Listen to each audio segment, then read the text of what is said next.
Stanford University. Okay, there are all sorts of interesting diseases out there, and lots of them are quite exotic. You've got elephant man syndrome, and you've got progeria, which is a disease where you basically die of old age when you're about 10 years old, and then you've got cannibals eating brains and getting prion diseases, and those are very exciting, and they're great, junior high school papers about disease and such. Oh, no. Okay, come up to the front. There's a team up here.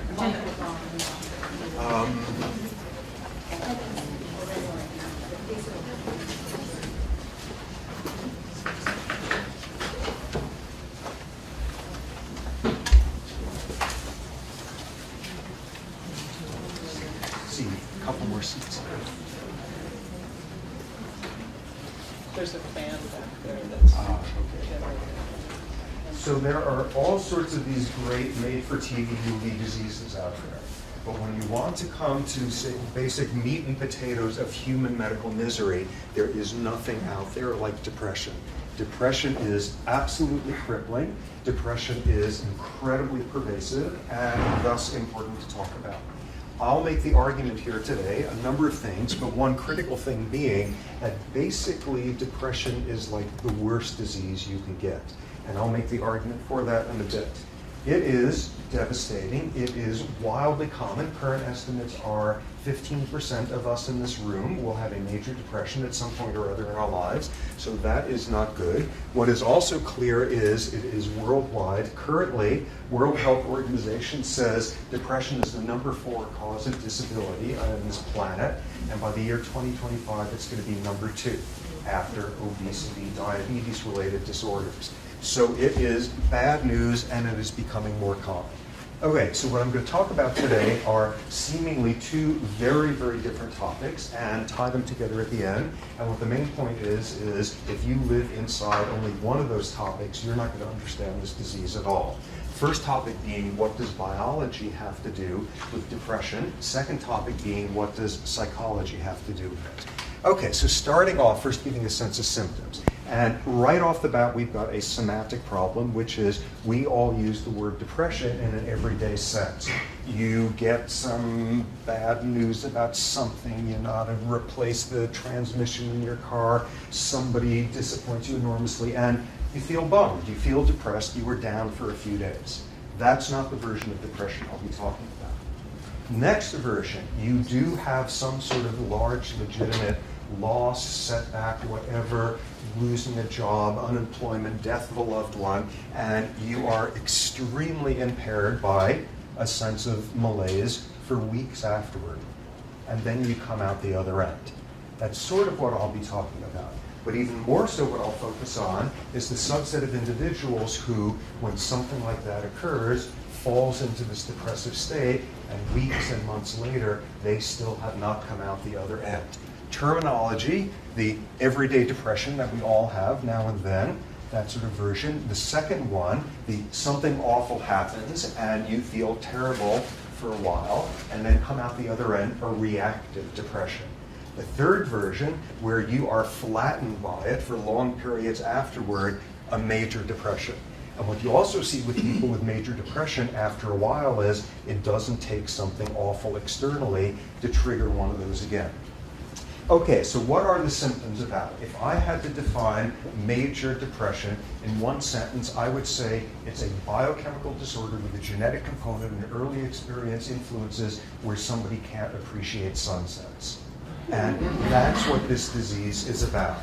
And when you think about it, that is a very sad thing. You look at some of our major diseases, somebody with cancer, somebody crippled by heart disease, and you see the most unlikely things out there. You see somebody saying, well, obviously I'm not glad I'm dying of cancer, but without this disease, I never would have realized the importance of friends. I never would have reconciled with my family members. I never would have found my God on a completely weird level.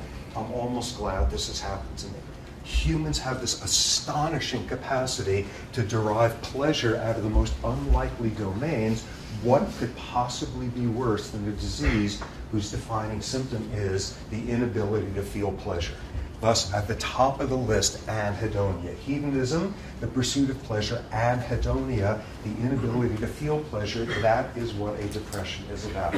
And you get someone who has just had some enormous good luck, a long-sought relationship, works out well, whatever, and they feel nothing. An inability to feel pleasure, way at the top of the list. What else?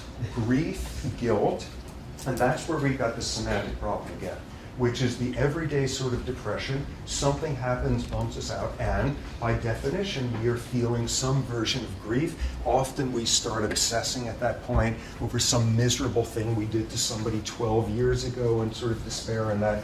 When you're talking about major depression, the grief and the guilt can be so severe that it actually takes on a delusional quality. Okay, not delusional in the sense of a schizophrenic with delusions, hearing voices, thought disorder, but a certain style of extreme depression. Let me give you an example. You have late middle-aged guy, perfectly healthy, and suddenly out of nowhere, he has a major heart attack. He's lying there in the hospital, and the reality is he's going to recover. He's going to have to make some changes in his lifestyle, but he's going to recover. He instead falls into a major depression. This has transformed his sense of who he is. Suddenly he's an old man. Suddenly there's all these things he can't do. He falls into a major depression. Yet he's recovering. Every day his family is in there saying, look, you're just depressed. You're getting stronger. The doctors are saying you're getting stronger. You're just depressed. It happens the hospital is circular. It has a corridor that forms a circle in it. And one day the family is in there saying, you're getting stronger. Look, the nurses said yesterday you did 1 loop around the hospital, and today you did 2 loops. You're getting better. You're getting stronger. And the person says, no, you don't understand. They're doing some construction. Last night, they closed down the outer corridor and they opened up a new little one. So the 2 versions of this one, 2 loops there, shorter than the large one. I'm getting weaker, I'm going to die. This is like someone expecting to believe that last night they were like beavers digging through the walls there, making this new. This was the father of an acquaintance of mine, a structural engineer. This is what a structural engineer looks like when they're delusional to the point of saying that this is a world in which everything is inevitably getting worse. Depression built around that. Next, of course, one of the most dramatic and one of the most awful symptoms of depression, self-injury. Depression depresses mutilating themselves at a high rate, and of course, most notoriously, suicide, risks of suicide, and that is absolutely tragic. In teenagers, early adults, that, along with accidents, is the leading cause of death. Major bad news. Another set of symptoms that wind up being informative, something called psychomotor retardation. Everything is exhausting. It's exhausting to do stuff. It's exhausting to think stuff. You were there and you can't do the laundry because where's the basket? And you got to find change for the machine, and you got to go get detergent, and just, it's too much. Everything is too much, and you fall into this paralyzed state. Something very interesting in that regard. You get someone who is severely depressed, like to the point of hospitalization, and when they are absolutely crippled with psychomotor retardation, that's not when you worry about suicide. This is someone who's having enough trouble getting out of bed and getting dressed each day. They're not going to figure out how to shred the hospital mattress and make a noose out of it. Where you've got your problems is when somebody begins to get better from a severe depression, when they're starting to come out. That's where the psychomotor retardation relieves enough that suddenly they've got the energy to do something catastrophic. That's when people are on suicide watches, when you have clinicians who are oriented well. Next, something really interesting. And in lots of ways, the single point I want to hammer in here over and over and over is something that people with depression constantly battle with. Back to semantics. We all get depressed. Bad stuff happens to us. We all get depressed. We feel lousy. We feel withdrawn. We feel sort of a sense of grief, and we're not taking much pleasure, and we withdraw. And then we get better. We cope. We heal. We deal with things in life. What's the deal with you that you can't do that? And there's this lurking sense, given that all of us have periods of being depressed and come out the other end, when you look at people who instead go down and stay down there to this crippling extent, there's always this little voice between the lines there of, come on, pull yourself together. We all deal with this sort of thing. I will make the argument throughout here that depression is as real of a biological disorder as is juvenile diabetes. And you don't sit down a diabetic and say, oh, come on, what's with this insulin stuff? Stop babying yourself and pull it together. You will see this is just as much of a biological disorder. Part of what makes that clear are a bunch of symptoms called vegetative symptoms. The bodies of major depressives work differently. First set of symptoms. No surprise, lots of people have trouble sleeping when they're having everyday off-the-rack depression. There's a certain pattern with people with major depression. What would you think? You're depressed, you have trouble falling asleep, toss and turn. That's not what you see with a major depressive. Instead, you wake up early. You wake up 4 in the morning, 5 in the morning, you're exhausted, but you're not going to sleep. Early morning awakening. You wind up in an emergency room somewhere, deeply depressed, and the clinician there better ask you at some point, how's your sleep been? Do you tend to wake up early in the day? Early morning awakening, classic sign. Additional thing, while sleeping, sleep is not this monolithic process. There's all these different stages of sleep, slow wave sleep, deep sleep, REM sleep, all of that. There's a structure and architecture to how we sleep, sort of 90-minute cycles as you go through the different phases. You look at the brain of somebody with depression while they're sleeping, and these different phases are completely disordered. The whole structure of sleep goes down the tubes. Look at somebody when they're sound asleep and their brain sleeps differently. This is not, oh, come on, stop babying yourself. This screams biology. More versions of it. Most of us, what we do when we're feeling kind of down is we eat more, out of this general belief that when you feel unloved, carbohydrates make you feel better. And bizarrely, there's actually a brain chemistry of it, of carbohydrates decrease stress hormone release. So for most of us, you're feeling bummed out about things, you eat more. That's not what you see in major depression, decreased appetite. Another thing you see is activation of the stress response. A class of stress hormones are highly elevated in people with major depression. You also have overactivation of something that's called the sympathetic nervous system, adrenaline. Overactivity of these components of the stress response, and that's really important.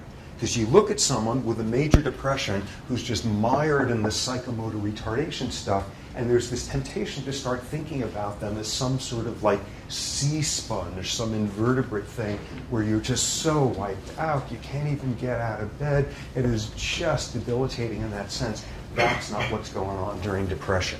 What you have instead is somebody whose body is blasting through their overactivated stress response, this enormous battle, all of it going on internally. And the fact that you see changes like these tell you this is not, oh, just so wiped out you can't even activate.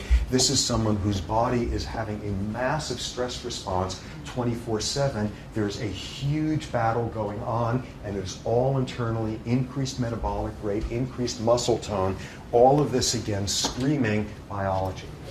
The final thing that says tons of biology is lots of people with major depression have rhythmic patterns to the depression.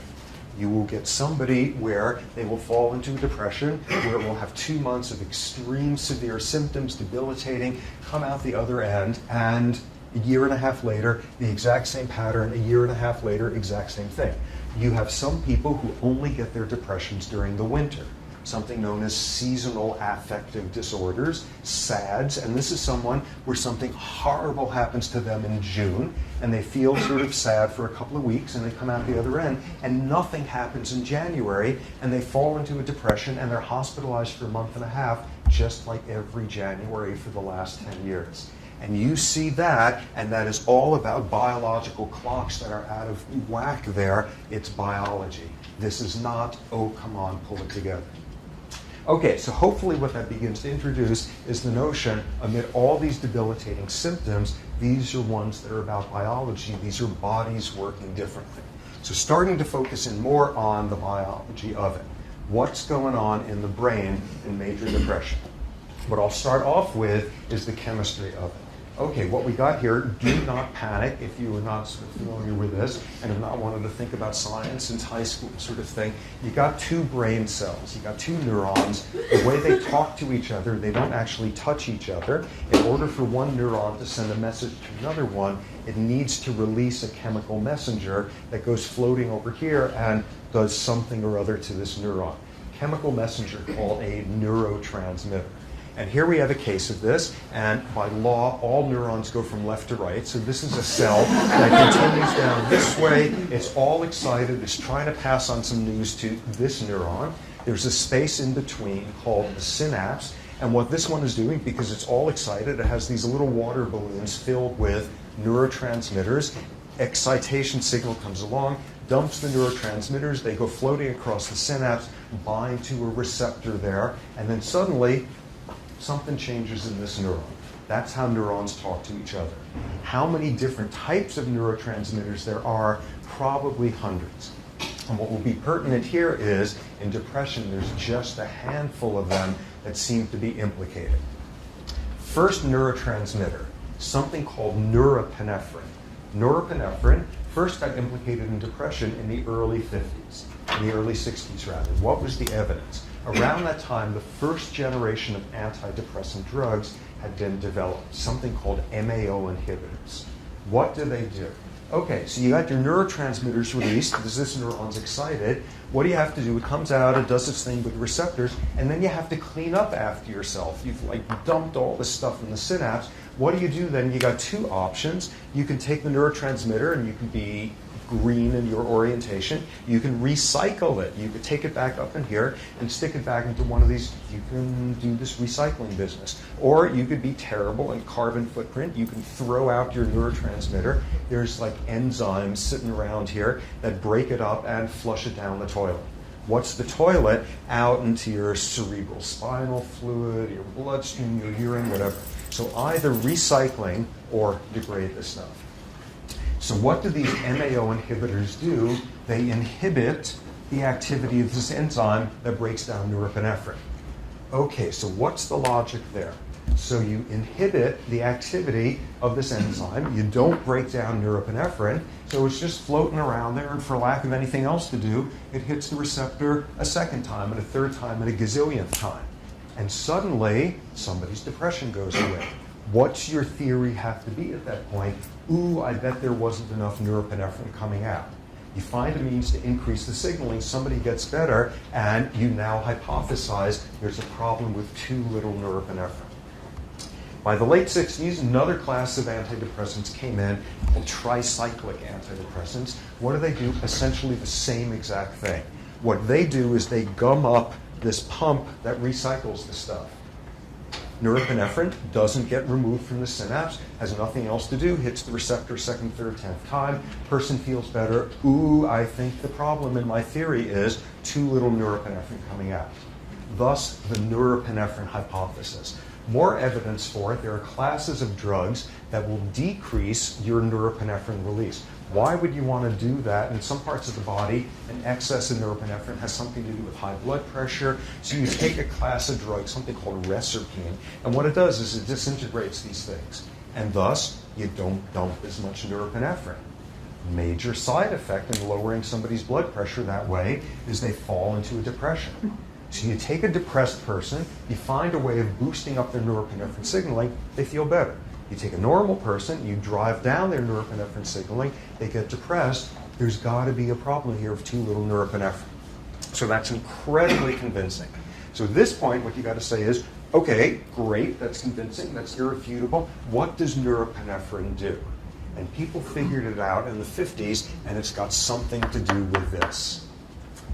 Take a rat and take a certain part of the brain, you put an electrode down in there where you can stimulate the neurons, you can force them to talk to each other when otherwise they have nothing to say, stimulate this pathway, and what you do is you make a rat unbelievably happy. Okay, so of course the question is, how do you tell when a rat's unbelievably happy? And what you do is you make it work in order to get stimulated there. It presses a lever, and it presses a lever 25 times, and it gets a little buzz there, and it does another time, and rats will work themselves to death. They get stimulated in this area. It is better than food. It is better than sex. If they're addicted to a drug and going through withdrawal, it is better than the drug. And what you see is this mediates pure pleasure, and this was called the pleasure pathway in the 1950s. So of course you look at it, and then what you have to then say is, ooh, do we have the same pathway? Can I get a new one? Can I get a second one? Shortly after that, people went looking and saw the exact same thing in humans. And this would be during neurosurgery, sort of classical neurosurgical techniques. You don't anesthetize the person. The brain doesn't feel pain. Once you've anesthetized the skin and the skull, you get through there, and you can actually keep somebody awake during surgery. And they used to need to do that because you put your little needle down in one part of the brain, and the person flaps their arm, and another part, and they say the Pledge of Allegiance or whatever. And then you look at your little road map, and it says, okay, go 3 neurons and make a left. People had to do that. So it was around the early 60s that people started stimulating the same area in the human brain. And it is unbelievable what you got. There was transcripts of some of these, and you read it, and the person is going on, and they're saying stuff like, oh, that's great, that's kind of like sex, but you know when you have this itch, and finally you get to scratch it, and you're like, oh, it's like getting back into bed. And you know, remember how, like in the fall, you'd go out and play in the leaves, and Mom would call you in, and she made cookies, and then you get into your jammies with the feet on. They just go on. Where can you sign up and have this happen? The same exact sort of theme as in a rat. And it was around that time that people discovered that in this pathway, it uses norepinephrine. Aha. So if you've got a shortage of norepinephrine in that part of the brain, what have you just explained? That's the loss of pleasure. Great, utterly convincing. Here's all the reasons why you shouldn't be convinced. Problems began to emerge. First problem was there's something weird with the time course. You throw in any of the drugs I just talked about, and norepinephrine signaling is changing within like an hour. You put a depressed person on those drugs, and they don't get better for a couple of weeks. Something isn't working there. So that was mysterious. Next problem was, it turned out norepinephrine is useful in this pathway. Another neurotransmitter turned out to be even more important, neurotransmitter called dopamine. Dopamine, cocaine works on dopamine systems. So suddenly norepinephrine is just a minor player in this pleasure pathway stuff. But the biggest problem came in the late 80s with the introduction of Prozac. Prozac, which is an SSRI, a selective serotonin reuptake inhibitor. What that does is work on a completely different neurotransmitter system, this neurotransmitter called serotonin. What that drug does is it does the same deal. It stops the reuptake, increased serotonin signaling, and then what's your hypothesis? Ooh, you give somebody a Prozac SSRI, they feel better. I bet you there was too little serotonin. So it was during this period where there was just endless tragic, drive-by shootings of norepinephrine people by the serotonin crowd and the other way around. Huge, huge controversy. And of course, like the middle of the road liberals, why can't we all get along, would start sort of suggesting that, oh, maybe it's got something to do with norepinephrine and serotonin and dopamine and everybody hold hands and that's absolutely what's going on. The best evidence at this point, to be insanely simplistic, is that dopamine has something to do with the anhedonia, an absence of dopamine. The absence of norepinephrine has something to do with the psychomotor retardation. The absence of serotonin is this obsessive sense of grief. And interestingly, supporting that notion is you can have an obsessive sense of something else. You can have an obsessive need to keep your utensils perfectly symmetrical and obsessively wash your hands 8 hours a day. Obsessive compulsive disorder, that's helped by SSRIs like Prozac as well. Whatever it is you are just perseverating over like mad, increasing serotonin signaling can help. So you've got at least 3 different neurotransmitters relevant to the pleasure, the psychomotor retardation, all of this, all sorts of other leads floating around in the field. There's a neurotransmitter called substance P, and what substance P is about is pain. like poke your finger and your spinal cord is neurons there are releasing substance, be talking to each other. It's about pain. It's about chronic pain syndromes. It's about whole body burns. Everybody knew this. And then it was discovered that if you get a drug that decreases substance P signaling, sometimes depressives get better. What does that suggest? It is not just a metaphor of depression as psychic pain. Your body is using the same brain chemistry to feel this sort of psychic pain of depression as just telling you, ooh, I just stubbed my toe. Interesting similarities there. Okay, so we got something about the neurochemistry. How about the neuroanatomy, the structure of the brain? And what you've got here is, this is the human brain. This is exactly what it looks like. It comes in 3 colors. And this was this formulation that came out during the 40s called the triune brain concept, which winds up being really, really explanatory. Down here at the bottom, you've got the really boring nuts and bolts part of the brain. And as was termed, this is the reptilian part of the brain. Take a lizard, and it's basically the exact same stuff down there. What does this part of the brain do? Like regulatory, boring things. It measures your blood glucose levels, or if your blood pressure is dropped, it sends out a signal to tighten up your blood vessels. Just total boring plumbing type issues. Sitting on top of it is a much more interesting brain region called the limbic system. Limbic system is about emotion. You don't see a big limbic system until you get to mammals. Lizards are not famous for their emotional lives. Limbic system is much more about emotive stuff, fear and lust and anger and rage and poignance and God knows what. What you've got there are all sorts of ways where the limbic system talks to this part of the brain. And what it does is, rather than you being hemorrhaged, ooh, part this brain where your body getting cold, whatever, you're some, elk, and there's some scary other elk there that's got you all upset, and you start secreting stress hormones. That's your limbic system saying, ooh, I don't like the smell of that guy, talking down there. All sorts of means by which your emotional part of the brain can talk to stuff down here. Then you got the really interesting area. Up on top, the cortex. Cortex, all sorts of creatures out there have cortexes. We got more than anybody. It is this hugely expanded area. In primates, we proportionally have the biggest one out there. What does cortex do? It makes you do your taxes, and it does like processing visual information and tells you, aha, that's, punk rock, and that's not Beethoven, and all sorts of sensory stuff, associative cortex things. But then there's an interesting part of the cortex that's very relevant to all of this. Okay, suppose you finish the lecture, you go outside, unexpectedly you are gored by an elephant. What are you going to do? You are going to activate your stress response. You may feel a sense of grief at that point. You may kind of hunker down at that point, a little psychomotor retardation. Appetite, there goes the dinner arrangements. Sex may not be the most appealing thing under that context. You are having a stress response in response to the sort of insult that this part of the brain is thinking about. So what's a depression? You sit there and you think about kids in refugee camps, you think about the inevitable mortality of your loved ones, you think about whatever, and suddenly your body does the exact same thing as if you were gored by an elephant. And what's going on there is you get the feelings, the abstract sort of depressive stuff there, and this part of the brain is able to make the rest of the brain go along with it as if this was an elephant goring you. On a certain totally simplistic level, what depression is about is the cortex whispering in the ear of the rest of the brain, saying this is as real as you were just physically assaulted by some sort of predator, whatever, and you turn on the exact same thing. On a very simplistic level, what a depression is the cortex having too many sad thoughts and getting the rest of the brain to go along with it.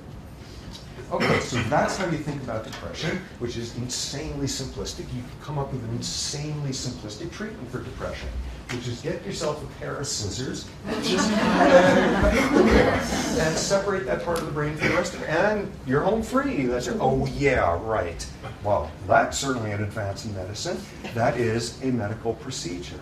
It is called a cingulotomy. The part of the cortex is called the anterior cingulate, a cingulotomy or a cingulate bundle cut. And what you do is you sever this pathway, and people get less depressed at that point. Okay, when does this happen? This is someone where every type of medication and every type of therapy and electroshock interventions and all of that has been tried, and every combination, and they're still on the back ward of the state hospital slashing their wrists every 3 months. That's when people try this. And the amazing thing of this desperate measure is people get less depressed at this point. Okay, so at that point you may want to look at that and say, well, anything else about these people when you've gone through there and just snipped away? Mind you, this is not a frontal lobotomy. Frontal lobotomy is doing something very undefined up there, but instead you're disconnecting here. What else is up with somebody when you've just disconnected part of their cortex from the rest of the brain? Ooh, insofar as the cortex can come up with abstractly sad thoughts and get the rest of the brain to go along with it, maybe the cortex also comes up with abstractly pleasurable thoughts and gets the rest of the brain. Have you just wiped out somebody's ability to have abstract pleasure? Absolutely. So suddenly you are off and running with a great philosophy term paper. Ooh, it's important that we have pain in order to have pleasure and all. This is nonsense. You get someone who's a candidate for this procedure back in the state hospital there with a wrist scarred over, and this is not somebody feeling a whole lot of abstract pleasure anyway. So what does this tell us? You come up with some ridiculously simplistic explanation that, ooh, you make it impossible for this sad part of the brain to whisper sad thoughts to the rest of the brain. The best people in the field thinking about this can't come up with anything a lot more sophisticated than that. So that tells you something about the brain structure with depression. Final bit of biology here, hormones. What do hormones have to do with it? One very important domain of hormones. You take somebody and they're having problems with a class of hormones, thyroid hormones. What thyroid hormones are about is maintaining your metabolism, keeping your body warm enough, all that sort of stuff. If you have a severe shortage of thyroid hormone, lots of things happen, including you fall into a major depression. Hypothyroidism is associated with major depression. There's an autoimmune disease called Hashimoto's disease, which involves problems with secreting thyroid hormone, and that's a basic feature of it. And somebody comes in, and you diagnose it, and you give them normal levels of thyroid hormone, and away goes their depression. Lots of lessons with that. First one is, best estimates are about 20% of major depressions are undiagnosed hypothyroid syndromes instead. The next one it demonstrates is you better, when somebody is thinking about your psychiatric state, you better have somebody there who's thinking about your nutrition, your hormone levels, your nothing about what's going on here is independent of the rest of the body. So a big role for thyroid hormones. Next domain of hormones being relevant. You take women. You take women and they have a higher incidence of major depression than men do, approximately twice the rate. In addition, women have their highest vulnerability to depression at certain points in their reproductive life histories. After you've given birth, a post-parturition depression, around the time of your period, around the time of menopause, all of these scream biology. So you look at why women have elevated rates of depression, and there's biology, there's all sorts of other schools of thought that have gone into it. There are ones having more kind of sociological framework, lack of control can cause depression in society after society. Women traditionally have less control, no wonder they fall into more depression. There's another school that focuses on a certain style of emotional differences you see between the genders. On the average, women tend to ruminate more on emotionally upsetting things, to focus in on more. And this sounds totally stereotypical, and when you do the studies, there's overlaps between individuals, but nonetheless, on the average, what you see is these sorts of studies where you get someone after they've just had a fight with a close friend, and what do women do when they give a choice of a whole bunch of activities? They choose to fill out questionnaires about how they met their friend and what the nature of the relationship is, and does the friend have a good marriage, and all of that. You do it to guys, and they fill out questionnaires about, like, trivia questions about the Civil War. Oh my God, they can't express their emotions, no wonder they're impossible. And of course, again, individual variation, this is highly stereotyping. On the average, though, women ruminate more on upsetting emotions than men do. So that is solid science. What is completely unsolid science is the speculation at that point that if you ruminate on bad feelings, you're more prone to a depression. So that's a whole emotional regulation argument. But you come back to that business of women are most at risk for a depression in the 2 weeks after giving birth, around the period of their periods, menopause, and that's all about hormones. And by now, there's a huge literature having to do with the effects on all that stuff over there of estrogen and progesterone, and probably most importantly, the ratio of estrogen to progesterone and what's going on around giving birth, one's period. Levels of this stuff is just shooting around all over the place, and the sense is something goes out of whack with the ratios there, and everything about estrogen, progesterone, and the ratio can change the number of receptors for these neurotransmitters, the extent to which you do this reuptake pump. Whatever depression is going to turn out to be on this nuts and bolts level, estrogen and progesterone can do something to it.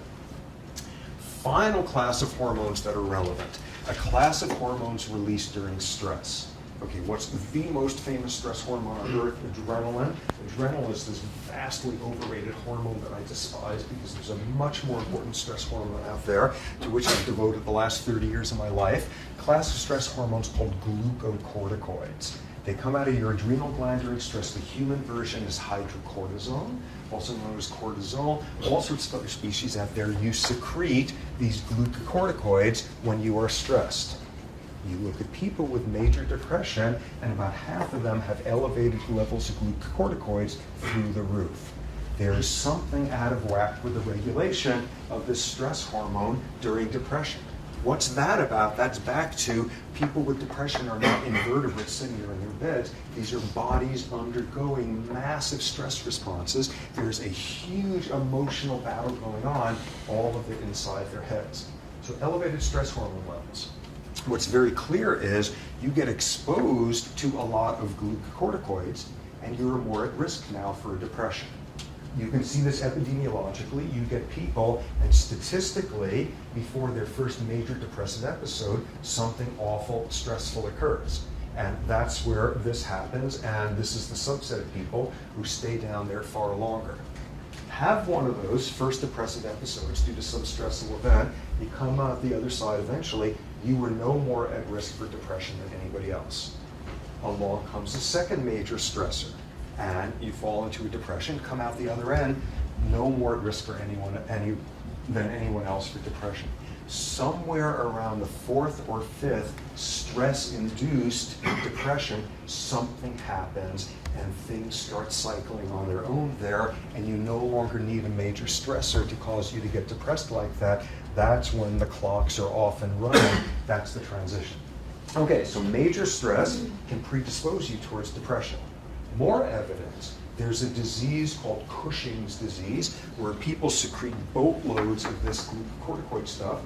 People with Cushing's fall into depressions. There's a whole bunch of diseases where people have to be treated with lots of glucocorticoids. They fall into depression. What are glucocorticoids doing? A whole lot of them, and your brain gets depleted of dopamine. And you're right back in this domain. That's probably neurochemistry, how you get there. Okay, so what do we got at this point? We got something about brain chemistry depression. We got something about the structure of the brain. We got something about hormones. You are a card-carrying biological psychiatrist, and that's all you need to know about the subject. And if that's all you know about the subject, you are going to be pitifully bad at making anybody get better. Because all of this knowledge winds up being effective for treating maybe 30-40% of depressives. The vast majority of people, the antidepressant drugs don't do a whole lot there. All you got there is modern cutting-edge biology stuff, and that's not enough. So what I'll transition to here is now talking about the psychology of depression, because you better have that piece in the story, or else you're absolutely useless. Starting off with, I make apologies here, but I actually have to say the name of Sigmund Freud here, because he winds up being very relevant to depression. Freud, back when, dealt with this puzzle of the difference between we all get depressed and come out the other end, and the subset of people who crash. The turn of the century Viennese term for people who come out the other side, mourning. You mourn something and you recover. Turn the century Viennese term for major depression, melancholia. And Freud, in this famous essay, said, why is it that a subset of us fall into it? And what's the difference between mourning and melancholia? And he came up with a really interesting model. Okay, according to Freud, you have mixed feelings and ambivalencies about everybody you love out there. You love them and you hate them and you resent them and you yearn for them and you reject them and all that Freudian stuff. So, in this Freudian view, you have lost a loved one. That can also be a loved concept, a loved goal, a loved... You have lost a loved one. What happens then is, in most people, you are able to focus on the love and the sense of loss. You mourn, and you come out the other end.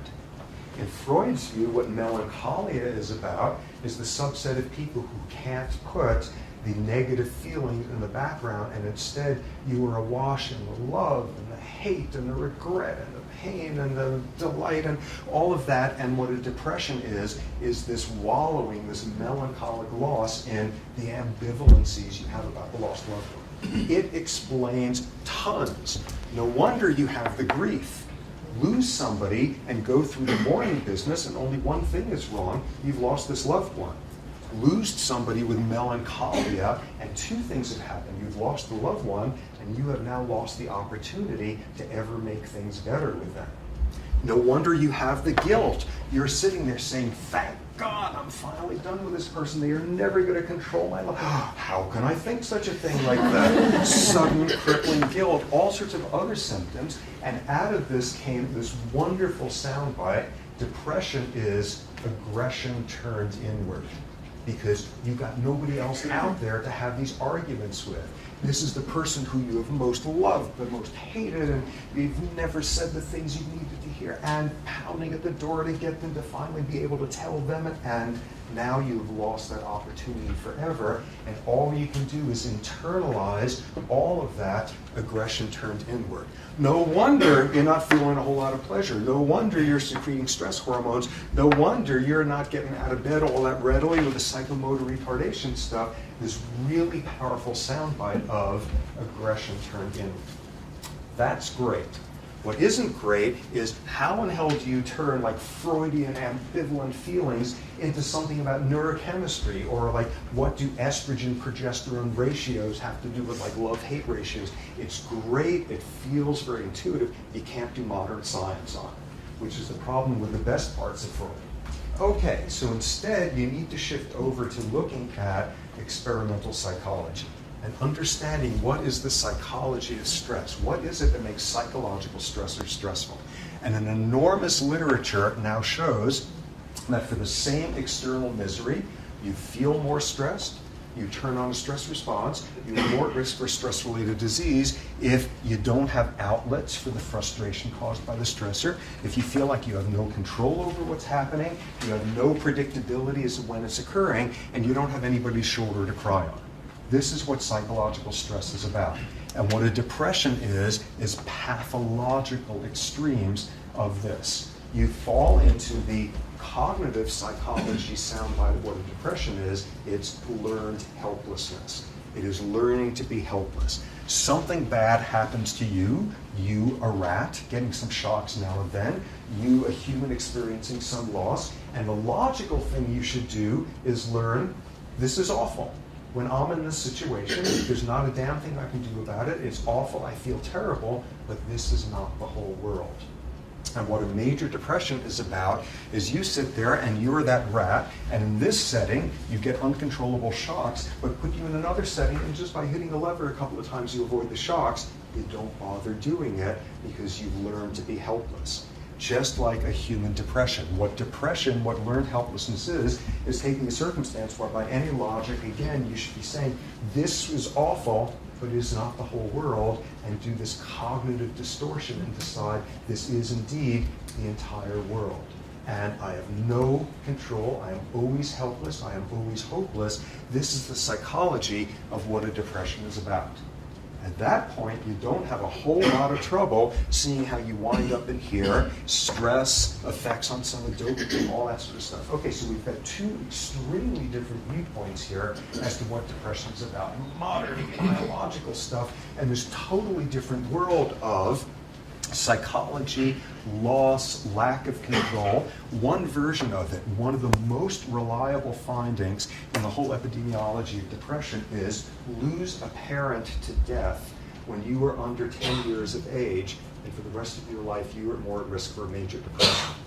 This makes perfect sense.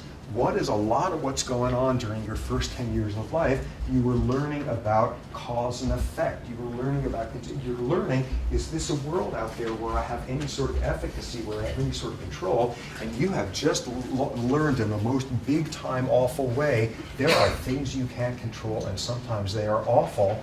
And what have you just learned? There's all sorts of reasons where one can be helpless. And you're that much closer to this edge of this learned helplessness cliff for the rest of your life. Extremely powerful model here of that. So you got all the biology stuff. You've got this weird Freudian aggression turned inward, which just feels right, but you can't do modern science on it. You got this whole world. How do you begin to put this world and that world together? And the critical link turns out to be stress. Stress is the intersection of the two in a very interesting domain. Okay, depression is a genetic disorder. What do I mean by that? Depression has some degree of heritability. Depression tends to run in families. Depression runs more reliably as you look at closer and closer relatives, and you eventually look at identical twins, and if one of them has depression, the other has a 50% chance. Full siblings who are not identical twins, 25% chance, half sibling, about 8%, person off the street, about a 2%, 50% chance when they share the identical genes. What does that do? That tells you this is a disorder that has a genetic component. What does that also tell you? If you've got 50% likelihood, if you've got all the genes in common, and you've got a 50% chance of not getting the depression, it tells you genes are important, but they're not more important than any other component. So genes in depression are not about inevitability, they're about vulnerability. So what is the vulnerability about?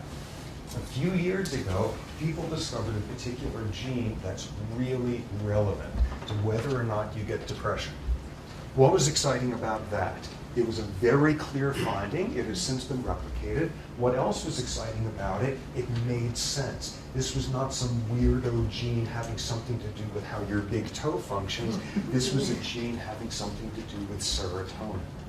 And this was a gene relevant to this whole reuptake, pumping business, all of that. The main point of it is this gene comes in two different flavors.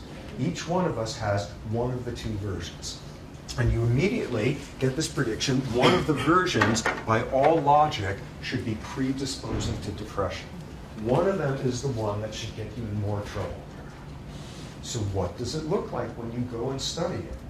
First paper that reported this a few years ago, and this I suspect is going to wind up being viewed as the most important paper in biological psychiatry for a quarter of a century. This was this massive study where a bunch of researchers looked at 17,000 kids growing up in New Zealand, following them year after year and looking at the genetic makeup of these individuals, and then asking in their early 20s, who's got problems with major depression? And then asking this critical question, what does it have to do with this gene? Does the version of that gene that gets you into trouble, by all logic, is that going to set you up for more of a depression? Are you more at risk for depression if you've got the bad version of the gene? And back comes the finding, which is no, it doesn't increase your risk. You look here, and what's your likelihood of depression? And you got the good version, and it's this likely, and you got the bad version, and it's this likely. Doesn't make a difference unless something else is going on, unless you have a history of exposure to major stressors. And what you were able to do is quantify how many major stressors somebody has had during their childhood, their development, and that involves parental divorce and physical abuse and death of family member, all that sort of thing. And what you see is in the folks who have the good version of the gene, as you have more and more of a history of major stressors, your risk of depression goes up. Absolutely. Now you look at the people with the bad version of the gene, and as you have more and more of a history of stress, your risk of depression does this. And when you look at the major history of stressors, a 30-fold difference in the likelihood. This is not about, ooh, genes control our brains and genes control our behavior. This is a gene that is relevant to how readily we pick ourselves up after life has dumped us on our rear ends, how readily we recover from stressors. What's the final piece of that story?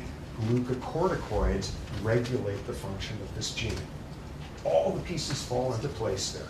Wonderfully logical, and suddenly you have a way of taking this whole world of psychological components of stress and tying it into all that biochemistry, wonderfully integrated model. Okay, so in lots of ways, this is where the field is at this point. And what should mostly have come through here amid all this minutia and factoids and all of that is the role of stress and the intersection of biology and the psychological stuff, and childhood as a very important time to imprint how vulnerable you are to depression for the rest of your life. But again, the single thing I want to emphasize over and over, implicit in everything on that left side of the board there, which is this is not, oh, pull yourself together, we all get depressed. This is as real of a biological disorder as is diabetes. And that's the thing I most want you guys to take off from here. And in the context of a university setting is rife with major depression. The community of high-achieving type A individuals is rife with major depression. It is all around us, and amid it being all around us, there is this weird corrosive inhibition, embarrassment, discomfort we have with the world of psychiatric diseases. One of the greatest things, if you're a researcher with disease, one of the things you pray for is for some powerful senator to have their loved one come down with your disease, because they're going to set up a foundation, get special funding, and advocacy groups and all of that, not for a psychiatric disorder. That's the one where people don't talk about it.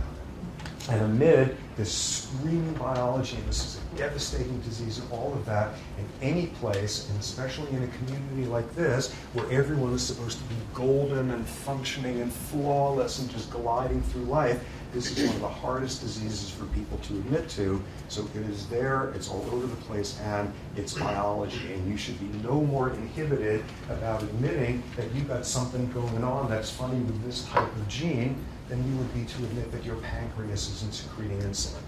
So let me stop at this point. And again, unfortunately, I got to sprint out the door. Otherwise, I'm going to take questions. But thanks.